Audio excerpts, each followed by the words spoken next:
Today, with our silent protest at Sathergate, the UC Berkeley Black community wishes to address not only the racial climate at UC San Diego, but also how these events reflect specific incidents on our own campus. It is with deep frustration that we write to you today and for a moment demand your attention. Your letter failed to explicitly address the, quote, deliberate acts that discriminated and demeaned others based on race, end quote, at UCSD.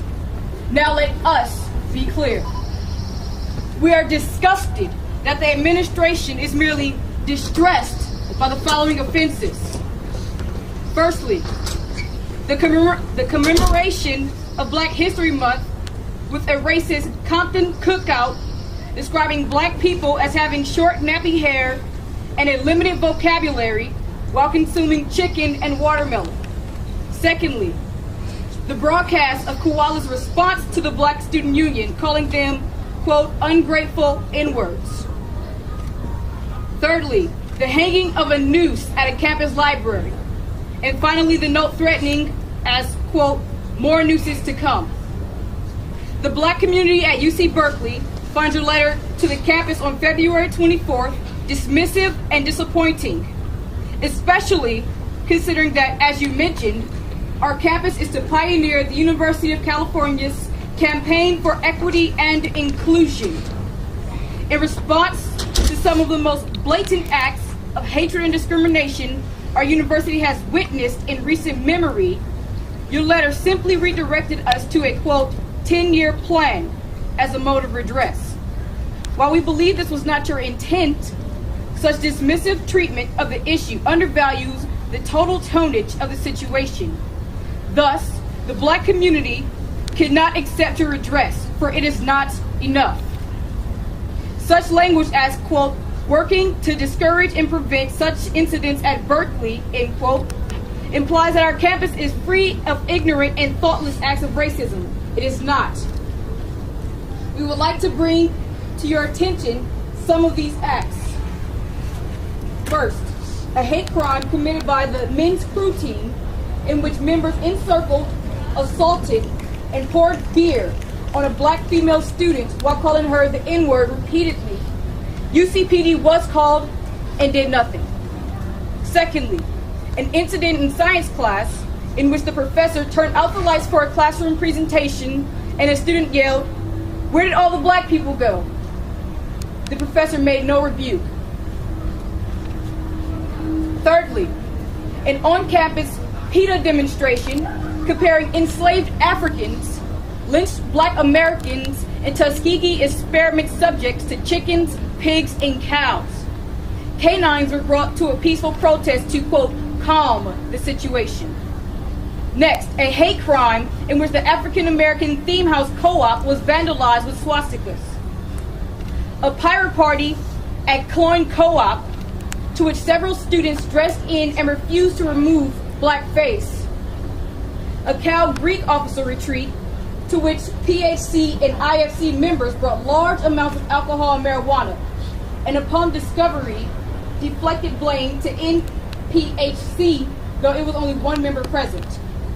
Next, an incident in which a Black male architecture student was walking into Worcester at 3 a.m. and had the police called on him by a non-Black female student, accusing him of attempted rape simply because he entered the building behind her.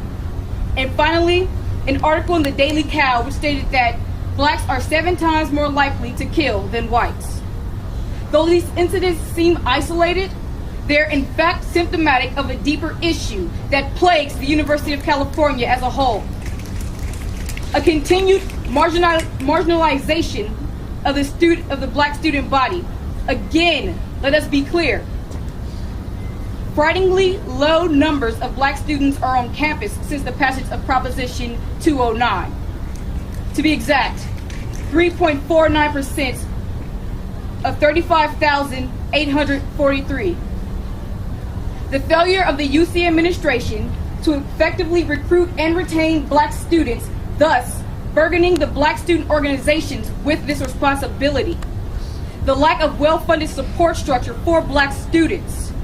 Failure of the UC administration to appoint black faculty. Failure of the UC administration to appoint culturally competent faculty in all disciplines, able to cultivate an inclusive learning environment. Failure of the American culture's requirement to effectively provide intercultural competence and sensitivity, and the lack of urgency implied by a 10-year plan which remains inefficient in addressing the true issues affecting our campus climate, which is institutionalized racism. In short, we feel the administration's apathy towards these issues allows for racially insensitive acts to occur and fosters a mentality of indifference. Let the few hours of discomfort we cause be indicative of the anguish experienced daily by Black UC students. The UC Berkeley Black community stands here silent. Silent because we fear for the future. Silent because the past is prologue. Silent because there's nothing left to say. Our silence then is your opportunity to act. Sincerely, 3.49%. Here can say that we feel the exact same way. Even at this time, now that we've removed the strips from our mouths and we've broken the silence,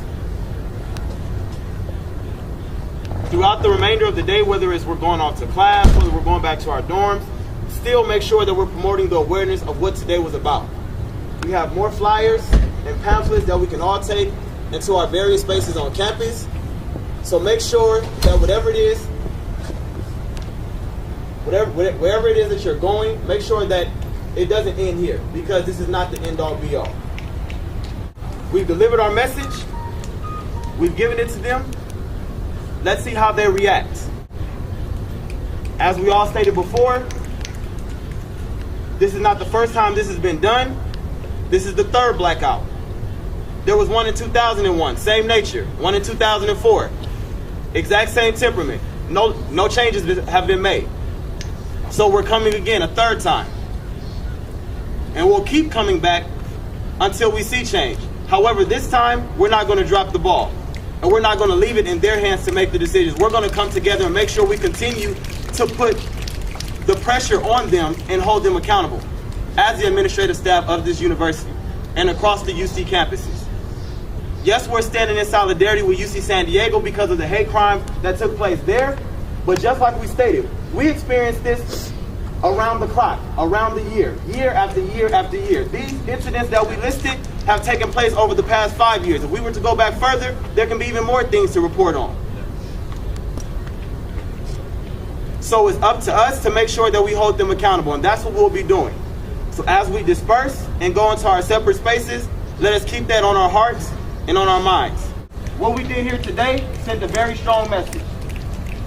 Don't let anyone discredit that.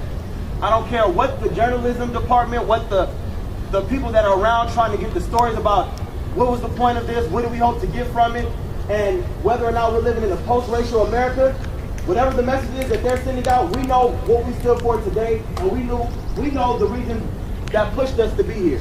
Because we didn't create the environment that exists on this campus.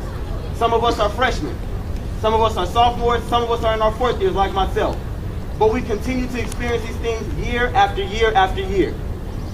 And now is the time when we're coming together as a body, as a community who experience these exact issues. We're coming together to figure out what we can do as a unit to move forward and to hold these people accountable. Thank you for your time, thank you for your commitment, and for your solidarity.